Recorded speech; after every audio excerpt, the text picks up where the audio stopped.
Olá pessoal, eu sou o Bruno Farias e sejam bem-vindos mais uma vez ao canal Ciência Mais. Nessa série de 4 vídeos, viajaremos do Sol até os confins do Sistema Solar, onde iremos explorar planetas, luas e estruturas fantásticas de nosso Sistema Solar, bem como pontos turísticos e de interesse em cada uma dessas paradas em nossa jornada. Logo após a vinheta, nesse segundo vídeo da série, vamos conhecer melhor o planeta Marte e um pouquinho melhor do cinturão de asteroides.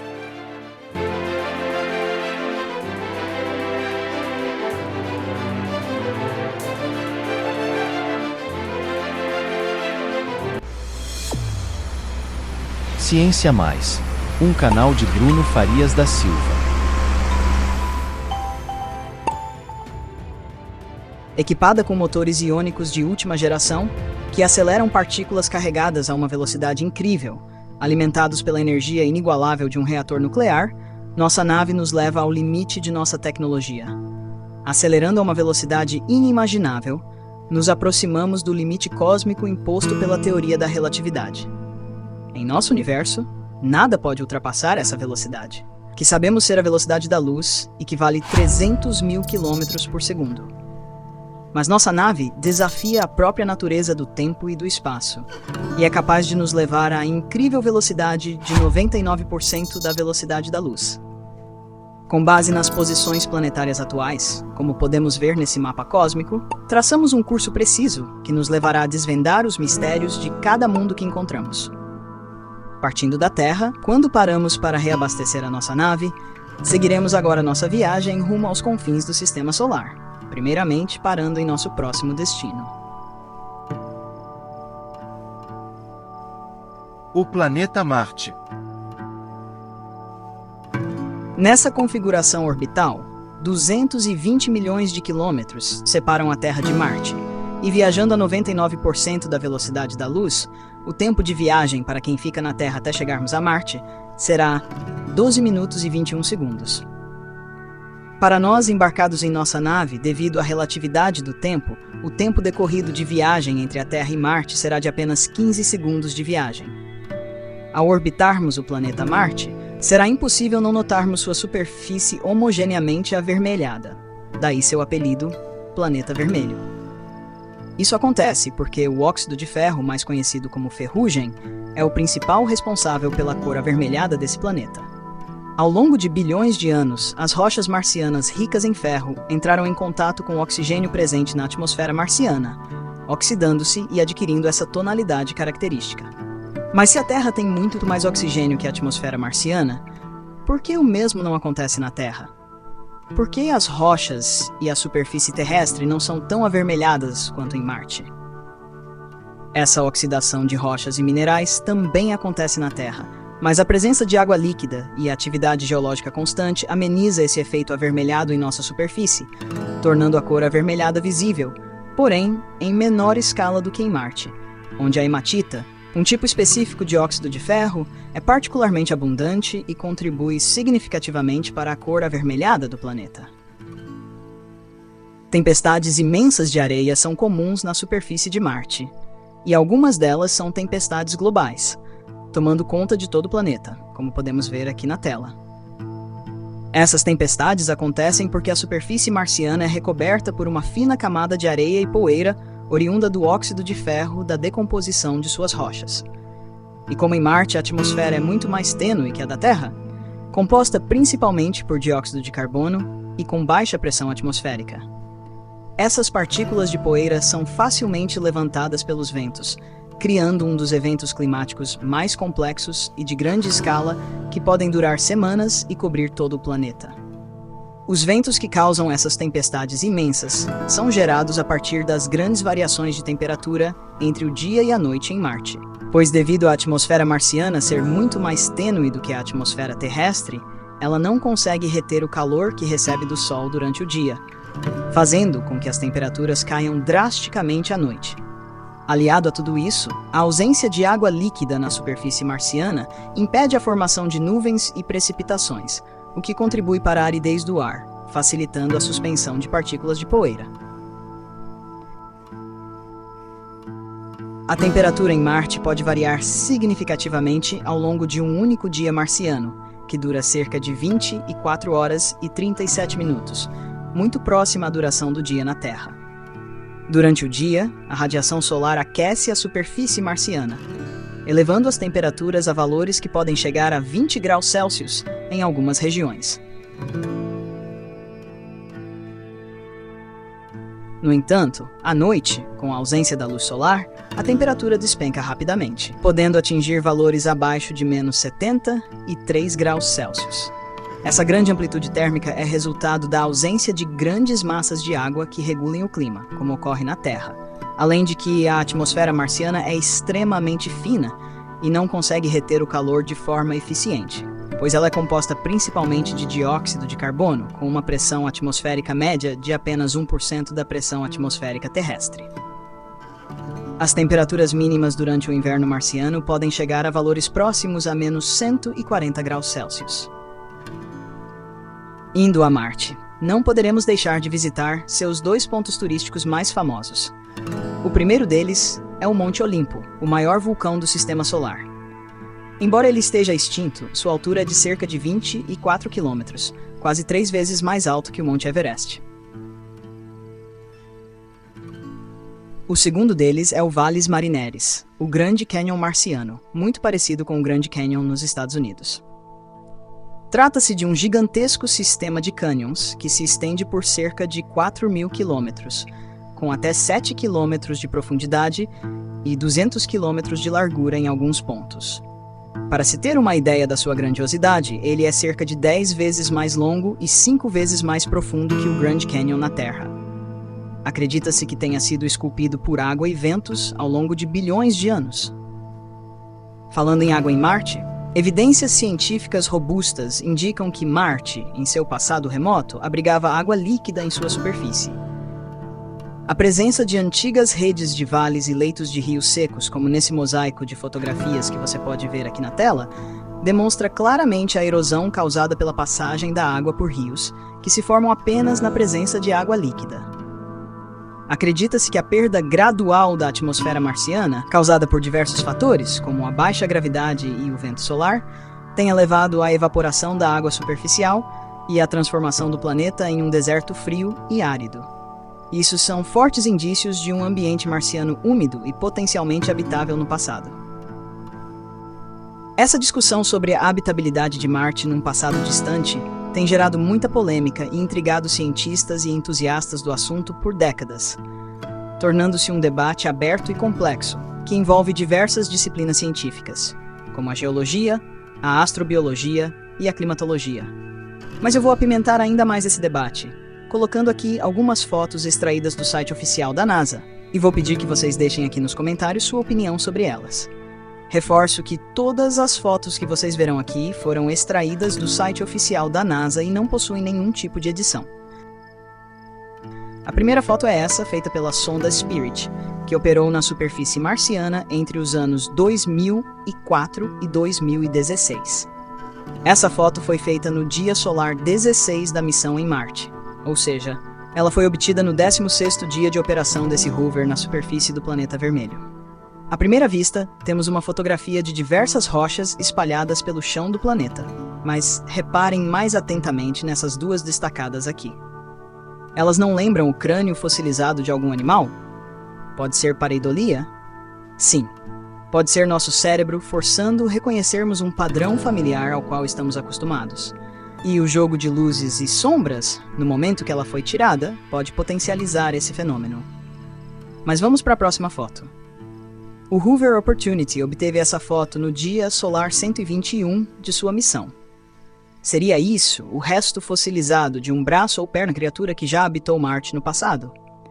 Poderia isso ser uma espécie de vegetal também fossilizado? Ou o caule e suas raízes de uma planta ainda viva na superfície marciana? Aparentemente, não parece haver um jogo de luzes e sombras que tracem o contorno sugestivo dessa imagem, mas podemos também estar diante de mais uma pareidolia. O que você acha?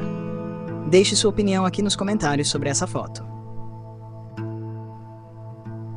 Seguindo em frente, essa é uma foto panorâmica do Rover Curiosity, feita no 1000º dia de sua missão na superfície marciana.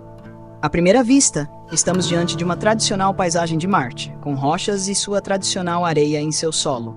Mas se dermos um zoom num ponto central da imagem, iremos nos deparar com uma formação muito curiosa, que agora mostro ampliada aqui na tela. Isso não nos faz lembrar um crânio e a coluna vertebral de algum animal fossilizado em sua superfície? Será que estamos diante de mais um fenômeno de pareidolia, ou essa estrutura é realmente parte do esqueleto fossilizado de um animal marciano? Deixe suas opiniões aqui nos comentários.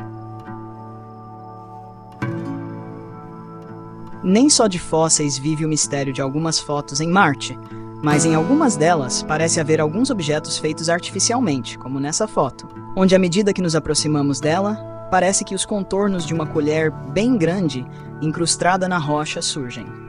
Seria isso parte de uma formação rochosa natural, mais uma pareidolia, ou de fato, uma colher fossilizada?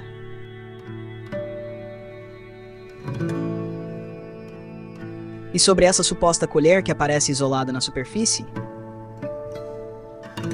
As imagens capturadas por sondas espaciais em Marte frequentemente geram grande entusiasmo e debates acalorados, e a fronteira entre a realidade e a nossa tendência inata de encontrar padrões e familiaridade em tudo o que vemos ainda não foi claramente definida.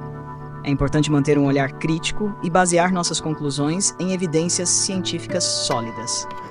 A busca por vida extraterrestre é um empreendimento fascinante, mas também exige paciência e rigor científico. Se você é novo por aqui, bem-vindo, e um grande obrigado aos nossos inscritos de longa data. Todos os vídeos que vocês assistem e amam são feitos com muita dedicação e tempo. Agora você pode apoiar nosso canal financeiramente de forma super fácil com a ferramenta Valeu Demais. Ao assistir um vídeo, basta clicar no ícone de coração com o cifrão, escolher o valor da doação e pronto. Com o seu apoio, podemos investir em novos equipamentos, melhorar a qualidade dos vídeos e trazer mais conteúdos incríveis para vocês. Independente do valor, nos ajuda a continuarmos fazendo o que amamos. Nossa nave agora deixa o planeta Marte e segue em direção ao nosso próximo destino.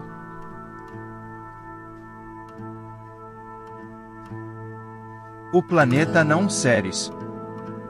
Partindo de Marte, iremos percorrer 550 milhões de quilômetros até chegarmos a Ceres, distância que será vencida em 30 minutos e 52 segundos para quem fica na Terra, e 37 segundos para quem viaja a bordo da nave. O cinturão de asteroides é uma vasta região localizada entre as órbitas dos planetas Marte e Júpiter.